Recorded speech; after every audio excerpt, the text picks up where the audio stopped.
இந்த மேடையில் இருக்கிறது எனக்கு மிகப்பெரிய சந்தோஷமா இருக்கு. தமிழக வெற்றி கழகத்தின் சார்பாகவும் நம் வெற்றி தலைவர் வருங்கால முதலமைச்சர்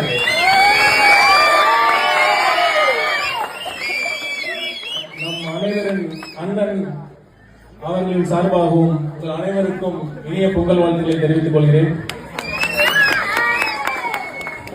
உங்க எல்லாத்துக்கும் நம்ம தலைவர் பிடிக்கும்ல?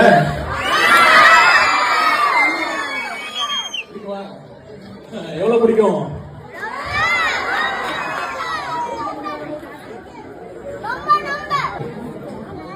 நாம நீங்க நானு எல்லாரும் சேர்ந்து கட்டுற வரி பணத்துல தான் அரசாங்கம் நடக்குது. அது முறையா மக்களுக்கு போய் சேர்ந்தானா இல்ல. இப்ப தலைவர் கட்சி எதுக்காக ஆரம்பிச்சிருக்காரு சொல்லுங்க? அவருக்கு என்ன சினிமால பட வாய்ப்புல குறைஞ்சிருச்சா? ஒரே காரணம் தான், அவருக்கு பணம் பேர் புகழ் எல்லாம் கொடுத்த மக்களுக்கு ஏதாவது திருப்பி செய்யணுங்கிற ஒரே காரணத்துக்காக வந்திருக்காரு.